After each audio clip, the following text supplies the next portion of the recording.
Maria worked at a small flower shop in Brooklyn, arranging bouquets and helping customers choose the perfect flowers for their special occasions. She was 23 years old, with dark brown hair that she always kept in a neat ponytail, and eyes that sparkled when she talked about her dreams of opening her own flower shop someday. Every morning, she would arrive at work early, unlock the shop, and breathe in the sweet fragrance of fresh roses, lilies, and carnations.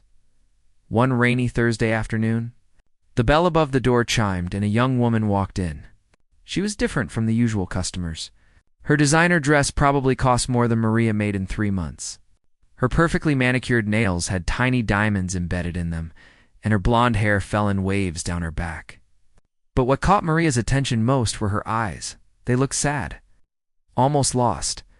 The woman wandered around the shop for several minutes, touching different flowers gently, as if each one held a memory. Maria approached her carefully. "Can I help you find something special today?" The woman turned, and for a moment, Maria thought she might cry. "I need flowers for my father's birthday party. Something elegant but not too flashy. He doesn't like when things are too obvious." Maria nodded and began selecting flowers. She chose white orchids for elegance, deep purple irises for wisdom, and added touches of baby's breath for softness. As she worked, she noticed the woman watching her intently. "You have gentle hands," the woman said suddenly. "My father always says you can tell a person's character by how they handle delicate things." Maria smiled, continuing to arrange the bouquet. "Flowers teach you patience. They bloom in their own time, and you can't rush them." The woman seemed to consider this deeply. "What's your name?" "Maria Santos." "Isabella Rossini." The name meant nothing to Maria at the time. She had no idea that the Rossini family controlled half the businesses in New York. That Isabella's father, Vincent Rossini, was one of the most powerful men in the city's underworld. To Maria, Isabella was just a sad, beautiful woman who needed flowers for her father. As Maria wrapped the bouquet in elegant silver paper, Isabella asked, "Do you ever work private events? My father's party is tomorrow night, and I'd love to have someone arrange flowers at the venue. Someone who understands that beauty doesn't need to shout to be noticed." Maria hesitated. She usually didn't do private events, but something about Isabella made her want to help. Maybe it was the loneliness she sensed beneath all that wealth and beauty. "I'd have to ask my boss, but I think it would be okay." Isabella pulled out a business card from her purse. It was simple, elegant, with just her name and a phone number embossed in gold. "Call me by 5 today. The party starts at 8 tomorrow night." After Isabella left, Maria couldn't stop thinking about her. There was something magnetic about the woman, something that pulled at Maria's naturally caring heart. She called the number at exactly 5 o'clock. "Maria." Isabella's voice sounded genuinely happy. "I'm so glad you called. Can you come to the Rossini estate tomorrow at 4? That will give you time to set up before the guests arrive." Maria agreed, and Isabella gave her the address. It wasn't until Maria looked it up online that she realized the estate was a massive mansion on Long Island, the kind of place she'd only seen in movies. The next day, Maria loaded her van with flowers, vases, and all her arranging tools. She wore her best black dress, the one she saved for weddings and special occasions. The drive to Long Island felt like traveling to another world. The houses got bigger, the lawns more manicured, and the cars more expensive with every mile. The Rossini estate took her breath away. Iron gates opened automatically when she gave her name to the security guard. The driveway seemed to go on forever, lined with trees that had been there for decades. The mansion itself looked like something from an Italian movie, all marble columns and huge windows that caught the afternoon sun. Isabella met her at the service entrance. Dressed casually in jeans and a silk blouse, she looked younger, more relaxed than she had in the flower shop. "Maria, I'm so happy you came. Let me show you where we need the arrangements." They walked through kitchens bigger than Maria's entire apartment, past staff members who moved with quiet efficiency. The ballroom where the party would be held was breathtaking. Crystal chandeliers, marble floors, and windows that looked out over perfectly maintained gardens. My father likes things understated, Isabella explained. He says real power doesn't need to announce itself. Maria nodded, already envisioning how she would arrange the flowers to complement the space without overwhelming it. She got to work, creating centerpieces that were elegant but not ostentatious, using mostly white and deep purple flowers with touches of green dot as she worked. Isabella stayed nearby, talking about everything and nothing. She told Maria about studying art in Paris, about how she loved to paint, but her father thought it was just a hobby, about how hard it was to make real friends when everyone knew who your family was. People either want something from you or they're afraid of you, Isabella said, watching Maria trim rose stems. But you're different. You don't even know who we are, do you? Maria looked up from her work. Should I? Isabella laughed, a genuine sound that seemed to surprise even her. No, and that's what makes you perfect. Maria didn't understand what she meant, but she continued working. Around 6 o'clock, as she was putting the finishing touches on the arrangements, Isabella's phone rang. Yes, Papa, she's here. The flowers look beautiful. A pause. Yes, I'll bring her. Isabella ended the call and turned to Maria with an expression that was hard to read. My father wants to meet you. Maria felt a flutter of nervousness. I'm just the florist, Isabella said softly. You're the woman who made me laugh for the first time in months. My father notices everything, especially things that make me happy. They walked through more corridors, up a grand staircase, to a study that smelled of leather and expensive cigars. Behind a massive desk sat a man who commanded the room without saying a word. Vincent Rossini was in his 60s, with silver hair and eyes that seemed to see everything. He wasn't particularly tall or physically imposing, but there was something about him that made Maria want to take a step back. So, he said, his voice carrying a slight Italian accent. You're the florist who has captured my daughter's attention. Maria didn't know what to say to that, so she simply nodded. Vincent studied her for a long moment. Isabella says you have gentle hands and a kind heart. In my world, Miss Santos, those are rare qualities. Papa, Isabella said, a warning in her voice. Vincent held up a hand. I'm simply making conversation with our florist. He turned back to Maria. The arrangements are beautiful. You have a gift, thank you, sir. Tell me about yourself, your family, where you're from. Maria found herself telling him about growing up in Brooklyn, about her parents who had immigrated from Puerto Rico, about her dream of opening her own shop someday. Vincent listened intently, occasionally asking questions that seemed casual but felt somehow significant. The American dream, he said when she finished. Work hard, be honest, and success will come. I respect that, Miss Santos. Knock on the door interrupted them. A man entered, leaning close to whisper something in Vincent's ear. His expression darkened for just a moment before returning to its previous calm. I'm afraid I must prepare for the party, Vincent said, standing. Isabella, why don't you show Miss Santos the rest of the house? And Miss Santos, please stay for the party as our guest. I insist. It wasn't really a request, Maria realized. But Isabella's face lit up so brightly that Maria couldn't say no as they left the study. Maria asked, What does your father do exactly? Isabella hesitated. He's in imports and exports. Among other things, something in her tone suggested there was more to the story, but Maria didn't push. They spent the next hour touring the mansion, and Isabella showed her paintings she had done, beautiful landscapes and portraits that revealed real talent. These are amazing, Maria said, studying a painting of a woman who looked like an older version of Isabella. Your mother? She died when I was 15, Isabella said quietly. Cancer. My father. He changed after that, became more protective, more careful about who he lets close to our family. Maria understood loss. Her own grandmother had raised her after her parents died in a car accident when she was 10. She reached out and squeezed Isabella's hand gently. I'm sorry. Isabella squeezed back. You know what it's like, don't you? To lose someone and have it change everything? Maria nodded. They stood there for a moment, two women who understood grief. Connected by more than just flowers and a party, the guests began arriving at 8.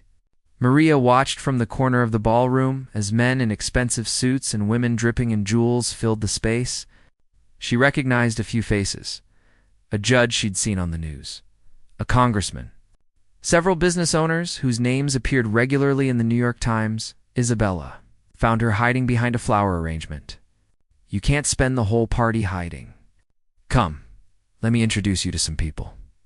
I don't think I belong here, Maria said, looking down at her simple black dress.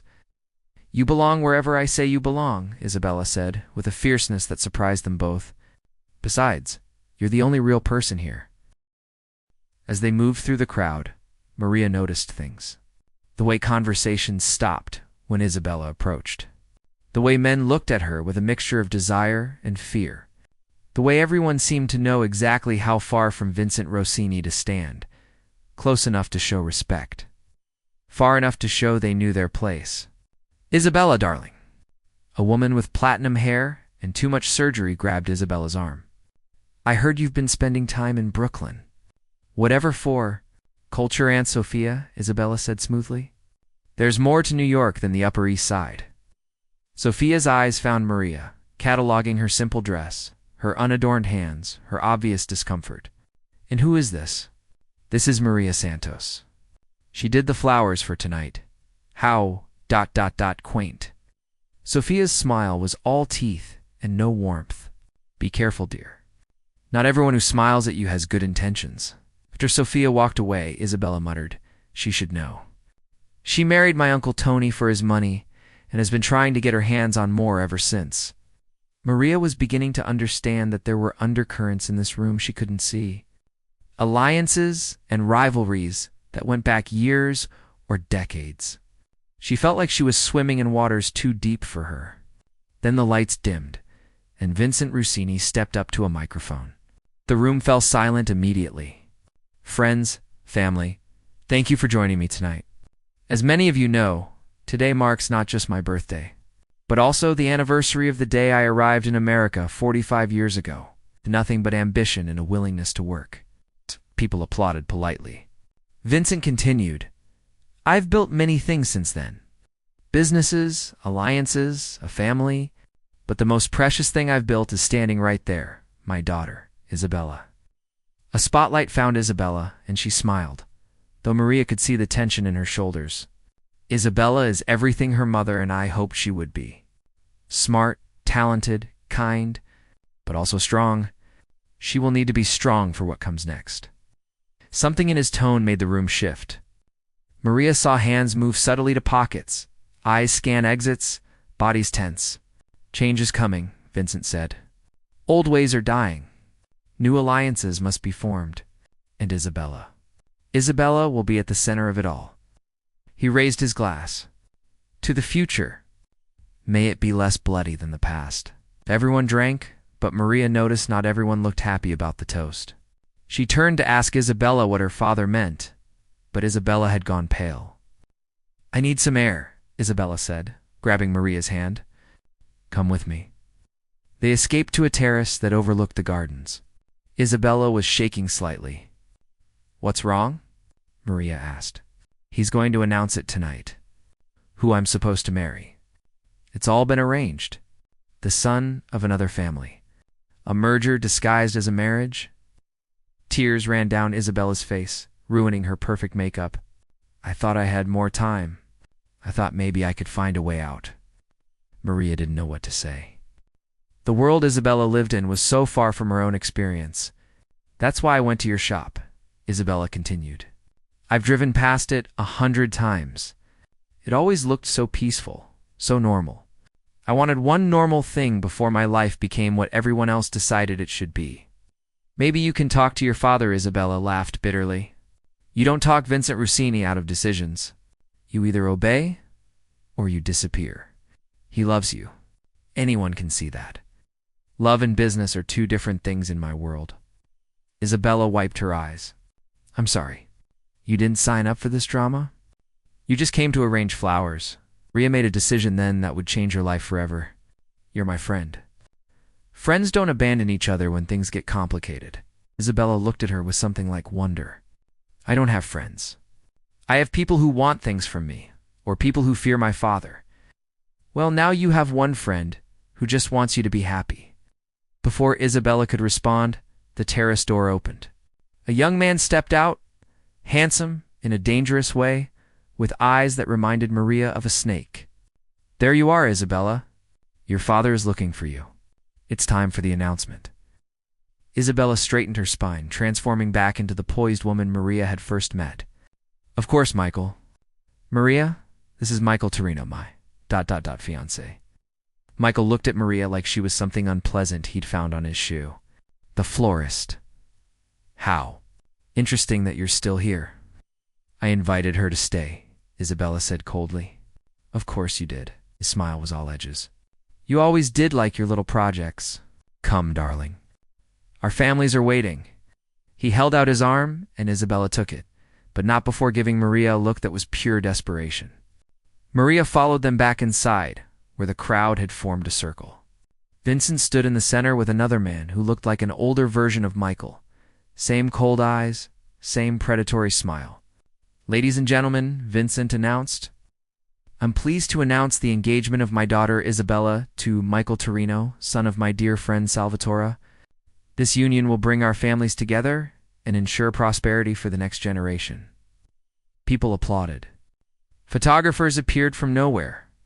Isabella smiled perfectly as Michael slipped an enormous diamond ring onto her finger.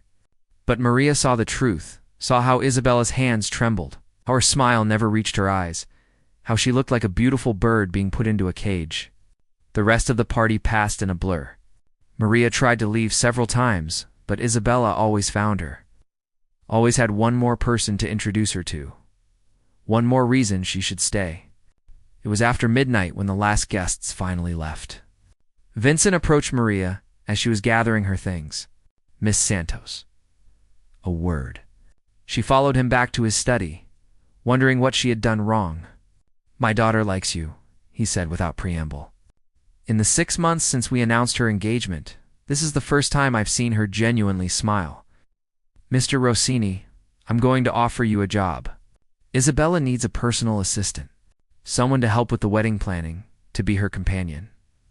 The salary would be ... substantial." Maria felt like the walls were closing in. "I have a job. At the flower shop." "I've already bought the flower shop," Vincent said casually. "Consider it a signing bonus. You can run it however you like. Hire whoever you want.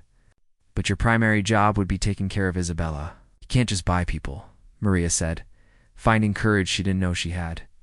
Vincent smiled, and it was almost warm.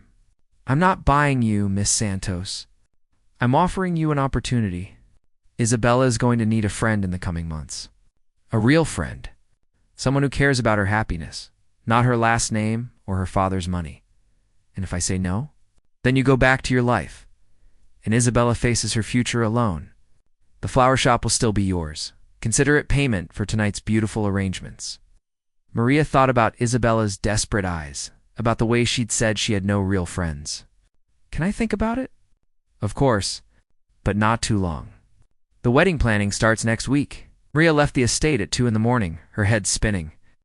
As she drove back to Brooklyn, she wondered how arranging flowers for a birthday party had led to this moment. She thought about her simple life, her simple dreams, and how they suddenly seemed so small compared to the world she'd glimpsed tonight. But mostly, she thought about Isabella, about the loneliness behind all that beauty and wealth, about what it must be like to have your whole life planned out by other people, to be a pawn in games you never asked to play. When Maria got home to her tiny apartment, there was already a message on her answering machine. Isabella's voice trying to sound casual but failing. "Maria, it's me. I'm sorry about tonight. About everything. You don't have to take the job. I know my father can be ... persuasive, but I want you to know that meeting you was the best thing that's happened to me in a very long time. Even if I never see you again, thank you for reminding me that there are still good people in the world. People who see me as just Isabella, not Isabella Rossini." Maria played the message 3 times before finally going to bed. She didn't sleep much, thinking about choices and consequences, about friendship and loyalty, about stepping into a world where flowers could lead to danger and kindness could be a liability. By morning, She had made her decision. She called the number on Isabella's business card. "Hello." Isabella's voice was cautious, uncertain. "It's Maria. When do I start?" The joy in Isabella's voice made everything else fade away. "Really? You'll do it?" "Friends don't abandon each other when things get complicated." Maria repeated her words from the night before. "Maria, thank you. You have no idea what this means to me." But Maria was beginning to understand. She was choosing to enter a world of shadows and secrets, of power and danger, of love twisted by obligation. She was choosing Isabella, and whatever fate that would bring. As she hung up the phone, Maria touched the small cross her grandmother had given her, the one she wore always. "Protect me, abuela," she whispered. "I think I'm going to need it." She had no idea how much. Maria's new life began on a Monday morning that felt nothing like any Monday she had ever experienced. A sleek black car arrived at her apartment building at exactly 8 o'clock, drawing stares from her neighbors. The driver, an older Italian man named Giuseppe, insisted on carrying her single suitcase. "Miss Rossini is waiting for you at the estate," he said in accented English. "She's very excited you're coming." The drive to Long Island passed quickly. Maria watched Brooklyn fade away, replaced by mansions and manicured lawns. She wondered if she was making the biggest mistake of her life. Isabella met her at the front door, practically bouncing with energy. She wore designer jeans and a simple white t-shirt, but still managed to look like she'd stepped out of a magazine. "You're here?" "You actually came." Isabella hugged her tightly, and Maria was surprised by how natural it felt to hug her back. "I said I would. People say a lot of things to my family. Following through is rarer." Isabella's expression darkened for just a moment before brightening again. "Come on, let me show you your room." Maria had expected servants' quarters, maybe a small room near the kitchen. Instead, Isabella led her to a suite bigger than her entire Brooklyn apartment. It had its own sitting area, a bathroom with a tub she could swim in, and windows overlooking the gardens. "Isabella, this is too much. Nothing is too much for my friend," Isabella said firmly. "Besides, you'll be spending a lot of time here. Might as well be comfortable." Over the next few weeks, Maria learned what being Isabella Rossini's personal assistant really meant.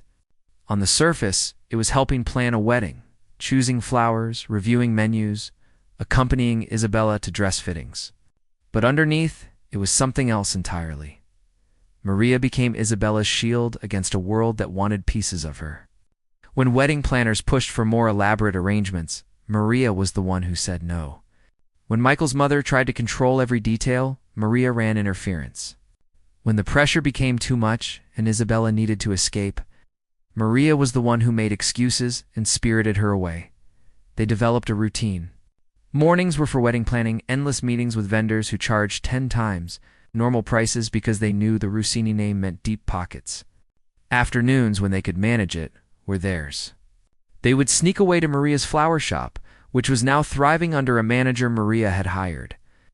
There, surrounded by blooms and normalcy, Isabella could pretend she was just an ordinary woman planning an ordinary wedding. "Tell me about love," Isabella said one afternoon, arranging roses with increasing skill. "Real love, not the business arrangement I'm facing." Maria thought about it. "My parents loved each other.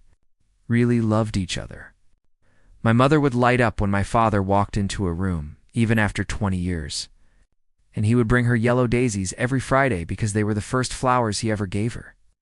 "That sounds beautiful," Isabella said wistfully. "My parents had that, I think. Before she got sick. After she died, my father closed off that part of himself. Said love was a luxury he couldn't afford anymore." "What about you? Have you ever been in love?" Isabella's hand stilled on the flowers. "Once. His name was David. He was studying to be a doctor, Jewish, middle class. Everything my father would hate." She smiled sadly. "We met at a gallery opening. He didn't know who I was at first. For 3 months, I was just Isabella. We talked about art and books and dreams. He wanted to work with Doctors Without Borders. I wanted to paint in Paris. What happened? My father found out. David received a visit from some of my father's associates. They explained that his medical career would be much more successful if he forgot I existed. He transferred to a school in California the next week. Never said goodbye. Maria's heart ached for her friend. I'm sorry. That's when I learned that Isabella Rossini doesn't get to choose who she loves. Isabella Rossini gets to choose what flowers go on the tables at her arranged wedding. The bitterness in her voice could have curdled milk. As the weeks passed, Maria began to understand more about the world she had entered. She learned to recognize the men who were more than they seemed, the uncles who weren't really family, the business associates who carried guns under expensive suits. She learned which conversations to forget she had overheard, which visitors required her to make herself scarce. Vincent Rossini treated her with a courtesy that bordered on affection. He would ask about the flower shop, about her family, about her dreams. Sometimes Maria caught him watching her and Isabella together with an expression she couldn't quite read. You're good for her, he said one evening when Isabella was trying on wedding dresses. I haven't seen her this happy since her mother died. She's not happy, Maria said, then immediately worried she'd overstepped. She's pretending to be happy because she loves you and doesn't want to disappoint you. Instead of anger, Vincent looked tired. Do you think I don't know that? Do you think I want this for her? He stared out the window at the gardens. But this is the world we live in. The Torino Alliance ensures her safety. Without it, she becomes a target. A target for what? Vincent gave her a look that said she didn't want to know. There are worse things than an arranged marriage, Miss Santos. At least with Michael, she'll be protected. He may not love her, but he'll keep her safe. In our world, that matters more. Maria wanted to argue, but she was beginning to see the walls that closed in around people like the Rossinis. Every freedom came with a price. Every choice had consequences that rippled outward, like thrown stones in dark water. Michael Torino came to the estate often, always with flowers or jewelry for Isabella. He was handsome in a polished way, charming when he wanted to be. But Maria saw how Isabella tensed whenever he touched her, how her smile became plastic in his presence. She's lucky to have you, Michael, said to Maria one day, when Isabella stepped away to take a phone call. Someone to keep her grounded. She can be ... difficult. I don't find her difficult at all, Maria said coolly. Michael's eyes narrowed slightly. Of course not. You're paid to agree with her. I'm paid to be her assistant. I'm her friend because I choose to be. Friend. Michael tasted the word like wine. Be careful, Miss Santos. Isabella's friendship can be ... consuming. The last girl who got too close ended up thinking she was more than just the help. My father had to have a conversation with her about appropriate boundaries. What happened to her? She moved away. Suddenly left no forwarding address. His smile was all teeth. These things happen. Maria felt a chill run down her spine. But she met his gaze steadily. I know my place, Mr. Torino. Good, because after the wedding, things will change. Isabella will have new responsibilities, a new life. She won't have as much time for ... projects. The threat was subtle but clear. Maria was a project, something to be discarded when no longer useful. She understood now why Isabella clung to their friendship so desperately. In a world of transactions and alliances, genuine affection was as rare as diamonds and just as dangerous to display. That night, Maria found Isabella in her art studio, a room in the estate that few people even knew existed. She was painting furiously, slashing color across canvas with an intensity that looked like anger. He threatened you, Isabella said, without turning around. Michael. He threatened you, and I can't do anything about it. How did you know? Security cameras. My father monitors everything. Isabella finally turned, and Maria saw tears streaming down her face. I'm so sorry, Maria.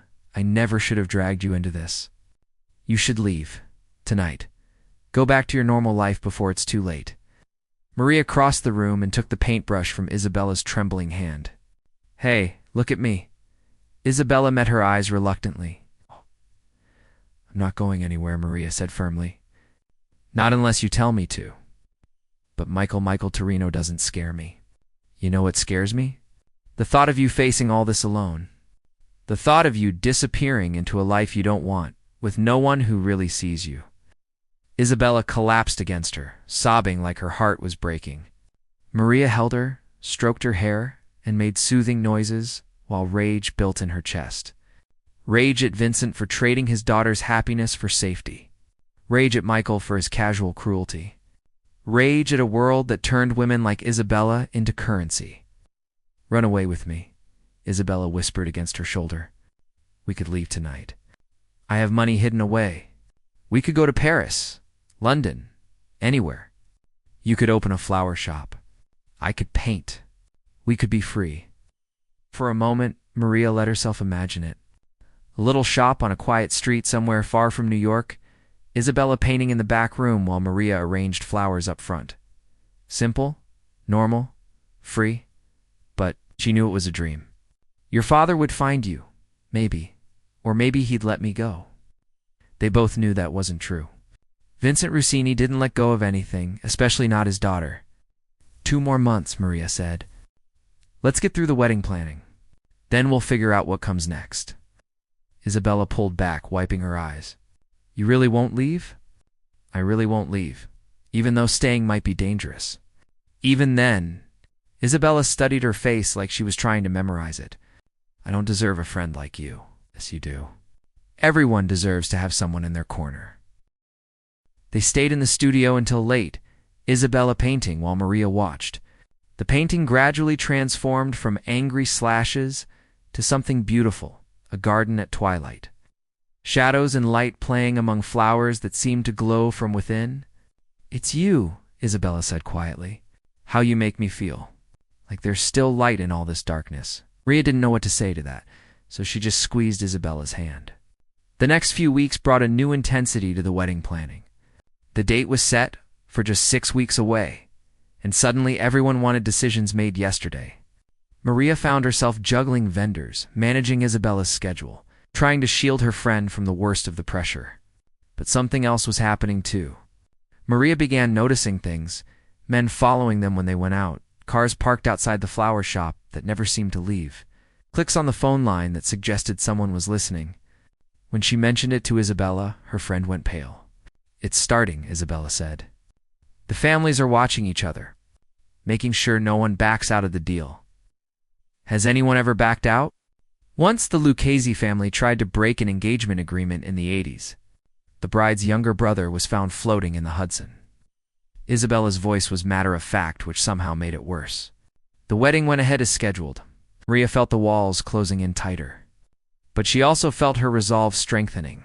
If Isabella had to go through with this, at least she wouldn't go through it alone. One evening, Vincent called Maria to his study. She found him looking older than usual, papers spread across his desk. "Sit," he said, gesturing to a chair. "I have a proposition for you." Maria sat cautiously. "After the wedding, Isabella will need to maintain appearances. The Torinos expect a certain ... lifestyle, charity events, social functions, the things that keep our world running smoothly." He studied her over steepled fingers. "I want you to continue as her assistant, permanently." "That's Isabella's decision, not mine, is it?" Vincent leaned back.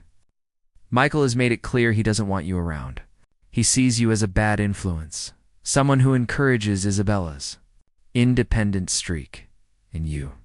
I see you as insurance.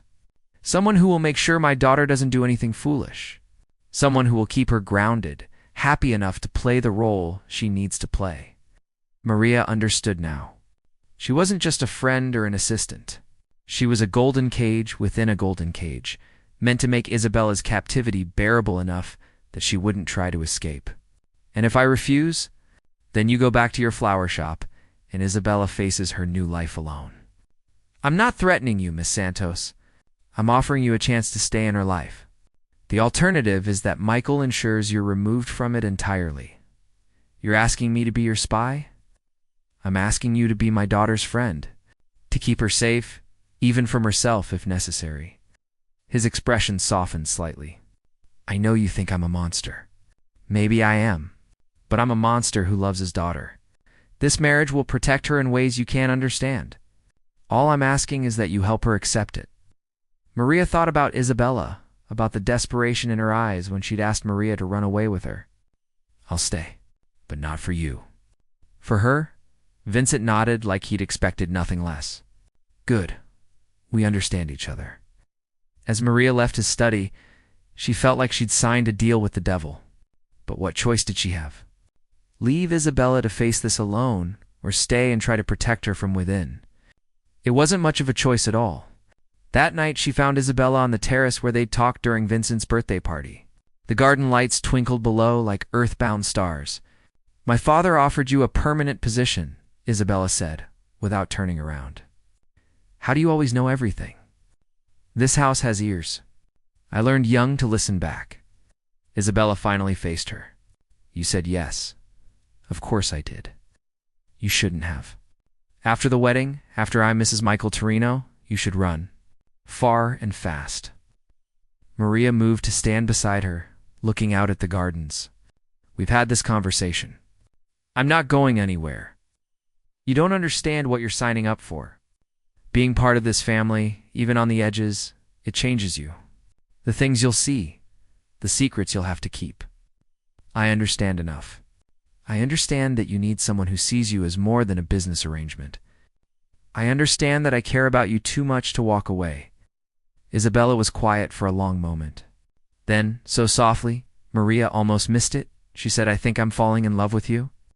The words hung in the air between them like suspended stars. Maria's heart hammered in her chest. She turned to look at Isabella, saw tears gleaming on her cheeks in the garden lights. Isabella, no. I know it's impossible. I know I'm getting married in 6 weeks. I know you probably don't feel the same way. But I needed to say it, just once, so that someone knows that Isabella Rossini loved someone by choice, not by arrangement. Maria reached out, wiped away Isabella's tears with gentle fingers. It's not that I don't. It's that I can't. Your world, my world, they're too different. They don't have to be. You're here, aren't you? You're already part of my world. As your assistant. Your friend? Nothing more. Isabella caught her hand, held it against her cheek. You're already so much more than that. You're the only real thing in my life, Maria. The only person who doesn't want something from me, who doesn't fear my name, who just sees me. Maria's resolve was crumbling. She thought about all the moments over the past weeks, Isabella teaching her to paint. Late nights talking about everything and nothing. The way Isabella's face lit up when Maria walked into her room. This is dangerous, Maria whispered. Everything in my life is dangerous. But this is the only danger I've ever chosen. Isabella leaned closer, and Maria didn't pull away. Their lips met softly, tentatively, like a question being asked. Maria's answer was to deepen the kiss, to pull Isabella closer, to let herself feel what she'd been denying for weeks. When they finally broke apart, both were breathing hard. What do we do now? Isabella asked. I don't know, Maria admitted, but we'll figure it out. Together. They stayed on the terrace, holding each other, while the world that would tear them apart spun on around them. In 6 weeks, Isabella would marry Michael Torino. The families would unite. The business would go on. But for now, in this moment, 2 women held each other under the stars and dared to dream of a different ending to their story. They didn't know that their dream was about to become a nightmare. They didn't know that love in the shadow of the Mafia came with a price higher than either of them could imagine. They only knew that they had found each other, and for now, that was enough. The remaining weeks before the wedding passed in a blur of stolen moments and careful pretense. Maria and Isabella had become experts at hiding in plain sight. To the world, they were employer and assistant, the Mafia princess and her devoted companion. But in private moments, a brush of hands while reviewing flower arrangements, a lingering look across a crowded room. Whispered words in empty hallways, they were something else entirely. Maria discovered that loving Isabella Rossini was like holding fire. Beautiful, warm, essential, but dangerous if anyone saw the light. They developed a language of small gestures. Isabella would touch her earring when she needed comfort. Maria would arrange a specific flower in Isabella's room when she wanted to say I love you, without words. They met in the art studio late at night where Isabella painted while Maria read, just needing to exist in the same space. But the danger was always there, lurking at the edges of their happiness. Michael's visits became more frequent, more possessive. He would drape his arm around Isabella's shoulders, kiss her cheek, call her my bride with a proprietary air that made Maria's stomach turn. "Hey, soon you won't need your little assistant following you everywhere," Michael said one afternoon, his hand tight on Isabella's waist. "A wife's place is with her husband, not running around with the help." Isabella's smile never wavered, but Maria saw her hand move to her earring. "Maria is essential to me, Michael. I hope you can respect that. We'll see what's essential after we're married." His eyes found Maria's cold and calculating. Things change. People move on. It's the natural order. That night, Isabella was frantic. "He knows. Somehow he knows," he suspects, Maria corrected, trying to stay calm. "If he knew, we'd already be in trouble. You don't understand. In my world, suspicion is enough. My father once had a man killed because he just thought the man might betray him. Turned out he was wrong, but the man was still dead." Maria pulled Isabella into her arms. "Then we're careful. We give him nothing to confirm his suspicions, or we run. Tonight I've been moving money to offshore accounts. We could disappear and spend our lives looking over our shoulders. Waiting for your father's men to find us?" Maria stroked Isabella's hair. "That's not a life, love. That's just another kind of prison." Isabella started crying, silent tears that broke Maria's heart. "I'm going to lose you. One way or another, I'm going to lose you." "No," Maria said firmly. "We're going to be smart. We're going to survive this. After the wedding, after things settle down, we'll find a way." But even as she said it, Maria wondered if she was lying. The Rossini world didn't seem to have room for the kind of love they'd found. 3 weeks before the wedding, everything changed. Maria was at the flower shop, checking on deliveries for the wedding, when Giuseppe burst through the door. The usually composed driver was wild-eyed, his suit disheveled. "Miss Maria, you must come. Now, Miss Isabella needs you." The pap. "There's been an ... incident. Please, no questions. Just come." The ride to the estate was tense. Giuseppe drove like a man possessed, running red lights, taking corners too fast. Maria gripped the door handle and prayed. They screeched to a halt at the estate's front entrance. The place was swarming with men Maria had never seen before, hard-faced individuals who wore violence like cologne. She was hustled inside, up to Vincent's study. The scene inside stopped her cold. Vincent sat behind his desk, his face carved from stone. Isabella stood by the window, still in her pajamas, her face streaked with tears. And in the corner, Michael Torino sat in a chair, his perfect face marred by a split lip and rapidly blackening eye. "Ah, Miss Santos," Vincent said, his voice deadly calm. "Please, sit. We have a situation." Maria moved to Isabella, who grabbed her hand desperately. "It seems," Vincent continued, "that my future son-in-law decided to visit my daughter's room last night. Without invitation, without permission, without honor." Maria's blood ran cold. She looked at Isabella, saw the haunted look in her eyes, and understood. "Nothing happened," Michael said through swollen lips. "I just wanted to talk to her." "About the wedding? At 3 in the morning? In her bedroom? When she was sleeping?" Vincent's voice could have frozen hell. "You're lucky," my daughter screamed. "You're lucky my men reached you before I did. Because if I had found you in her room, it was a misunderstanding." Salvatore Torino's voice came from the speakerphone on Vincent's desk. "My son was ... overeager.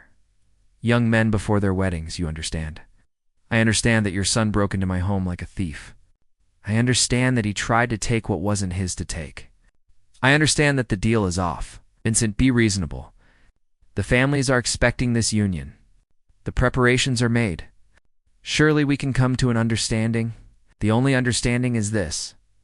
Your son comes near my daughter again, and I'll send him back to you in pieces. The wedding is canceled. The alliance is void. You're making a mistake, Vincent." Without our protection, Vincent slammed his hand on the desk. "I'll take my chances. Get your son out of my house now." 2 of Vincent's men hauled Michael to his feet. As he was dragged past Isabella, he snarled, "This isn't over. You're mine."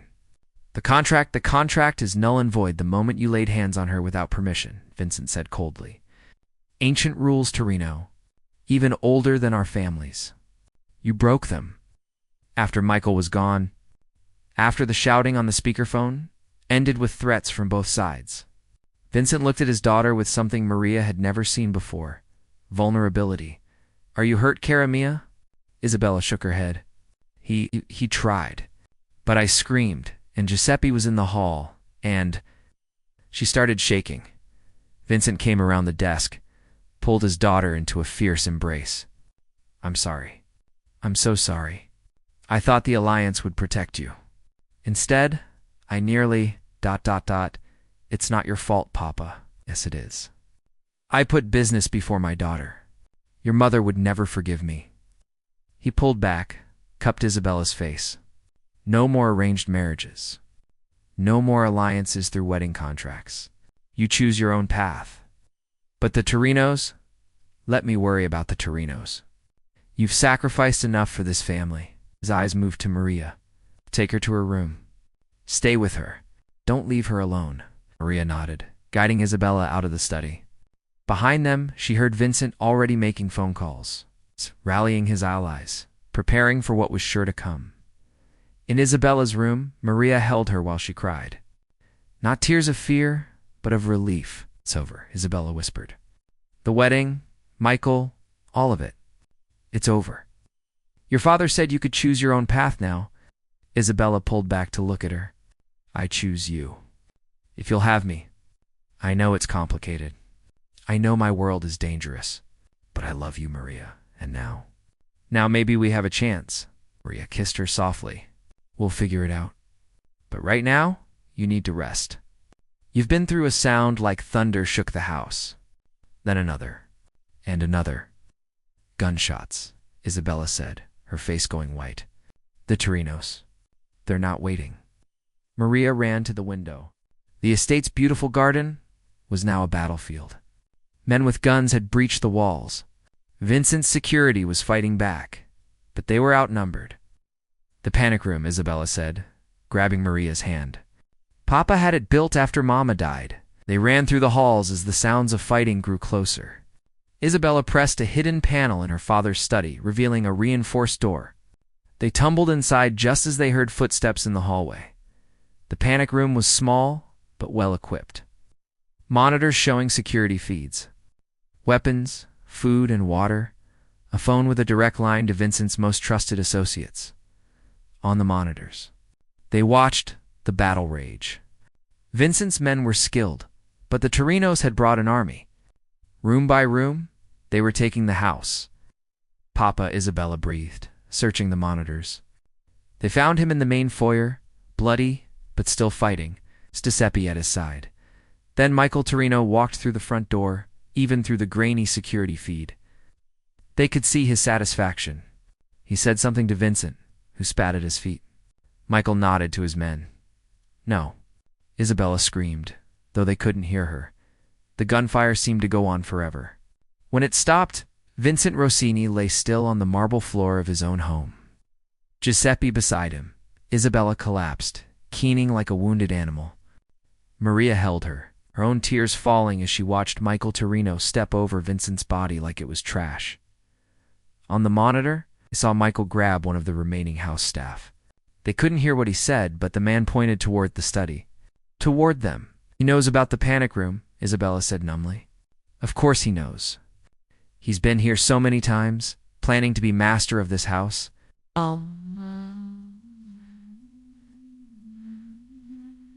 Maria looked around desperately. The panic room was a fortress, but it was also a trap. There was only one way out. The weapons, she said. We can defend ourselves.